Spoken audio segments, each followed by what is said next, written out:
من الشيطان الرجيم. بسم الله الرحمن الرحيم. طه ما أنزلنا عليك القرآن لتشقى إلا تذكرة لمن يخشى تنزيلا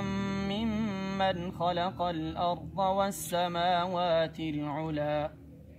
الرحمن على العرش استوى له ما في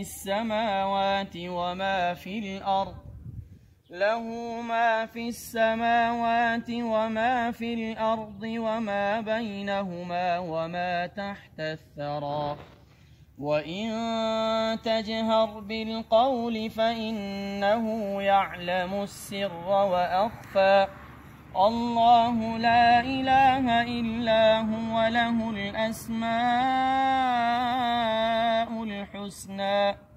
وهل أتاك حديث موسى إذ رأى نارا فقال لأهلهم كثوا إني آنست نارا لعلي آتيكم منها بقبس أو أجد على النار هدى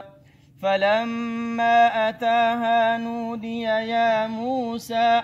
إني أنا ربك فاخلع نعليك إنك بالوادي المقدس طوى وأنا اخترتك فاستمع لما يوحى إنني أنا الله لا إله إلا أنا فاعبدني وأقم الصلاة لذكري إن الساعة آتية أكاد أخفيها لتجزى كل نفس بما تسعى فلا يصدنك عنها من لا يؤمن بها واتبع هواه فتردى وما تلك بيمينك يا موسى قال هي عصاي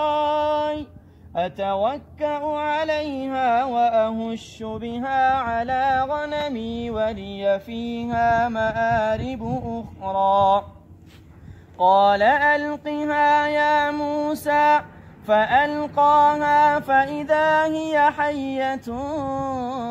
تسعى قال خذها ولا تخف سنعيدها سيرتها الأولى واضمم يدك إلى جناحك تخرج بيضاء من غير سوء آية أخرى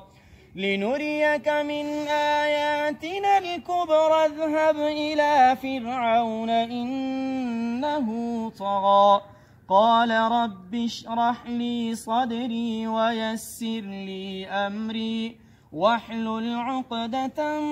من لساني يفقه قولي صدق الله العظيم.